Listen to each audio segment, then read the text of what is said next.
Good morning, friends and family. Thank you for joining me. Today, I want to talk about the things that remain. Amen. Because that's obviously what's most important in our life. The Apostle Paul, he gets right to the heart of the matter in 1 Corinthians 13. The chapter is commonly referred to the chapter on love. And it's likely that even those who aren't followers of Jesus are familiar with this particular passage of scripture about love. So, actually, after describing the word love in detail and even sharing about spiritual gifts, like prophecy, like the gift of tongues, he finishes off the chapter by saying that three things will last forever: faith, hope, and love. So we want to talk a little bit about those. And in regard to faith, faith is confidence or it's trust in a person or a thing, belief that isn't based on proof, right? And then hope, it's to want something to happen or to want something to be true. And then love, of course, is to love or to have love or affection for another person or an object. So after reading these, they all probably resonate with you. I would imagine they do with me. But as followers of Jesus, we can go deeper into these words beyond what is refined in a dictionary that's written by people, and we can seek to really understand their meanings as they're found in God's word, so that we can display those particular three things that remain in our own lives, amen, in our own character. So in 1 Thessalonians chapter 1, verse 3, we learn an incredible truth about faith, hope, and love. Paul said said this about the believers in Thessalonica. He said their work was produced by faith. And then he said their labor was prompted by love. And then he went on and he said their endurance, it inspired hope, was inspired by hope. So it was their faith that motivated them to action. It was their love that drove them to serve others, and their hope that helped them to endure. So faith, hope, and love are the catalysts to work, labor, and endurance. So the things that we can't see, they often produce the things that we can see, right? So there will be times in our lives when our faith, hope, and love have declined. And because we don't, quote, feel them, it often keeps us from taking action. You know, if we want to make sure that we walk in faith, act in love, and endure in hope, then we'll need to dive into each word. And let's just aim to understand what those words each mean and how we can and how we should actually exercise these particular traits in our own lives personally and in the world that we live in. You know, we're always learning. I'm still learning. I learned a lesson today just by telling the truth to somebody and offending them. Amen. But it makes you feel bad when you offend somebody. It makes me feel bad when I say something and somebody gets offended at it. But you know what? Sometimes people are easily offended. We just tell the truth and they're offended. But anyway, I don't want to go into that. That's off on another whole rabbit trail. Could be another whole sermon, actually, or message. But it's one thing to know what faith, hope, and love are, and an entirely different thing to express them. We have to take what we know and actually begin to live it out. So as we learn and we apply these truths, we'll become a better version of our own selves. Amen. In Jesus and the person that God is calling us to be. And then we'll see our, little part of our world where we live, we will begin to see that changing. So I'm going to use, in regard to faith, let me use 3 different sentences to just kind of say what this means. She acted in good faith, or he clung to his faith that his wife would survive. So faith is making a point that faith is not something that we see. She acted in good faith. In other words, she wasn't seeing it. He clung to his faith that his wife would survive. So he wasn't knowing for sure that she was going to survive, but he was having faith. Or they took everything that we said on faith. So in other words, they trusted someone without knowing the whole truth, or whether that was for sure the whole truth. So a worldly faith is different from the faith that we're addressing right here as followers of Jesus. The best place for us to learn about our faith is throughout the Bible, of course. But for example, it was tremendous faith in God that led, say, the young shepherd boy David to conquer a 9-foot Philistine giant in the battle in 1 Samuel chapter 17. It's by faith that we're saved by the grace of Jesus, Ephesians 2:8. And then when we have confidence and hope in God, we're told that such faith is what pleases him, Hebrews 11:16. And we want to please God, and faith pleases God.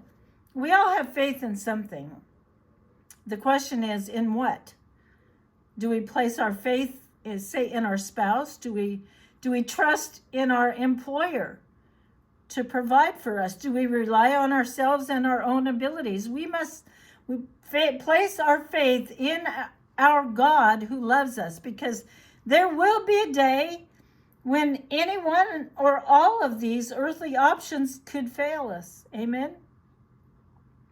So the reason that faith is so important for the follower of Jesus is that it helps us to truly learn about God, learn about his loving heart towards us. And the more that we learn about him, the more that we experience his character, then the more that we come to trust him as he guides us, right? And we learn to trust his guiding, his leading. Because there will be days when things happen that our minds can't grasp. Say, when the pain of a situation is beyond our ability to endure it. There'll be times when we don't feel the right feeling. Amen. You can't go with your feelings. Your feelings are up one day and down the next day. And, anyway, it's in these times that our understanding of who God is and how much he loves us, it helps us rest and place our faith in him. So you know what? How do we live that out? I could just say simply, just start. We live out our faith anytime we choose to trust God despite our fears.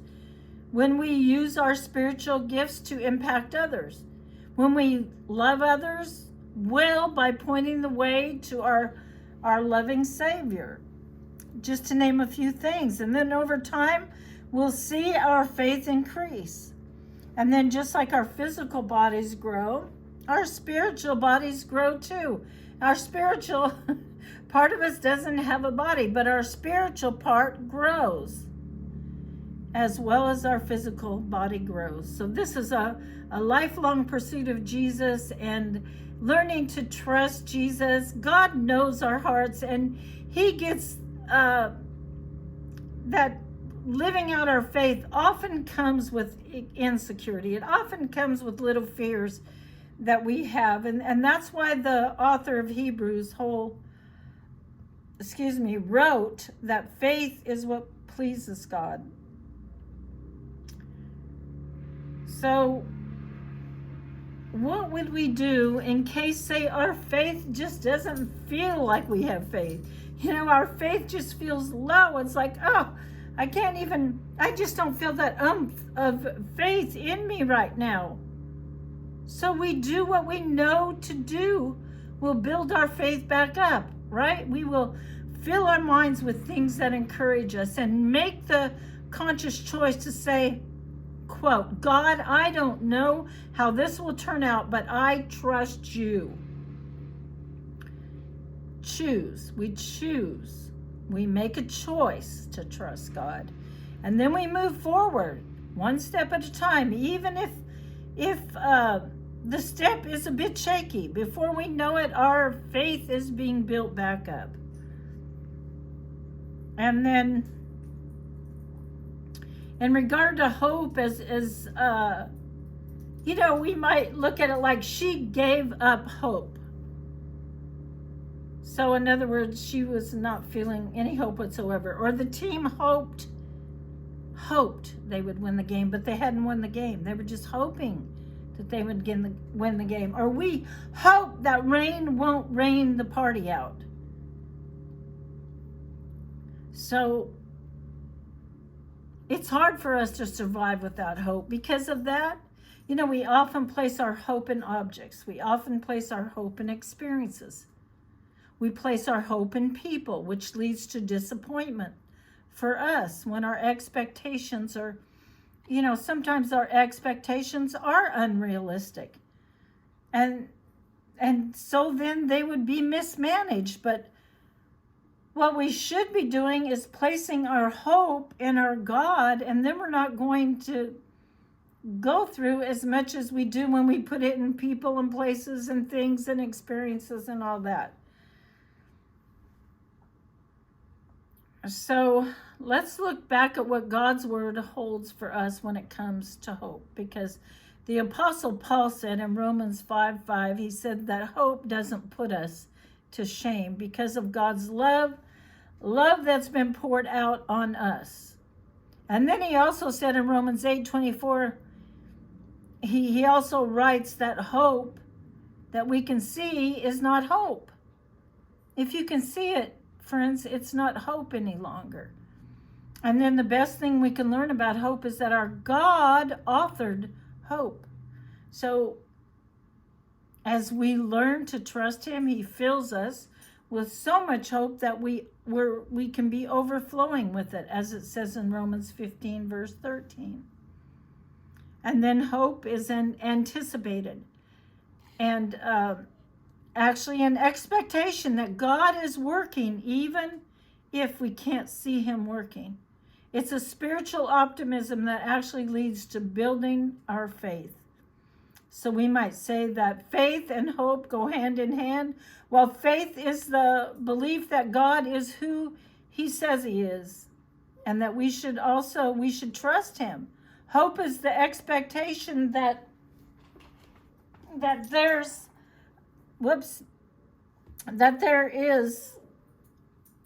hope. There's something to live for. There's trust we can have in God. So when we have hope in God, it actually propels our faith, which is a great thing.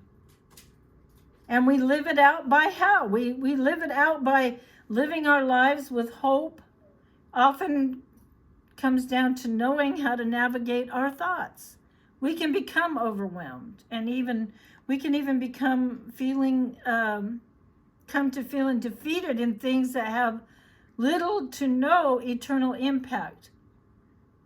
When plans fail and we're disappointed, we can still have hope, right? Despite earthly disappointments, we can still have hope. I really can't press that in enough. We choose to hold on to the hope that God has prepared a glorious place for us in heaven. That place will never end. That is hope. So then again, with hope, what do we do when we feel like we don't have any? What do we do when we feel like our hope is low? When hope feels far off, it's likely that we had situational hope maybe for a little while. This kind of hope that we place on temporary things or even people, often it brings us despair. So we need to take a minute. We need to analyze where you've directed your hope. If you've placed your hope in anything in this world, this world is temporal. So redirect that hope towards God, because everything in this world is temporal. People are even temporal. So our hope is secure, though, when it is in God, when it is grounded in Jesus, and we are expectant about spending eternity with him. Amen. We can count on that. That's what the Bible tells us. And then in regard to love, you know, you might hear someone say, well, hey, everybody loves Mrs. Smith, or give them my love. Or maybe you might hear somebody say, I don't know, a certain sport or something was their first love. There's a variety of definitions that we could attribute to the word love, but most would be appropriated. So, however, when we examine the word love from God's viewpoint, that's where we want to look at it from. We get a different picture then. If we look at it from God's perspective, we get a different picture of what love really is. It's actually the foundation of our faith in Jesus, because God loved the entire world enough to send his son to pay the penalty for all of our sins. And you know what? It's hard to grasp God's generosity in giving his son for us, but the Bible speaks about his love so powerfully. And because of him, we have the ability ourselves to love because of God. 1 John chapter 1, verse 9. And then Jesus calls us to love and says that people will know we follow him by our love. John 13, 34 through 35. And the Apostle Paul, he tells us that love is patient, and that love is kind, and that it's not selfish, it's not proud, it's not dishonoring, and it's not rude. See 1 Corinthians chapter 13. And that love, it binds over everything in perfect unity, as it says in Colossians chapter 3, verse 14. So how do we live it out, though? How do we live out love? When sometimes our feelings get involved, our feelings get in the way. But the call to love others came straight from Jesus. And love it's basically best demonstrated in our relationships. It is not a do whatever feels right in the moment kind of love. Love is action.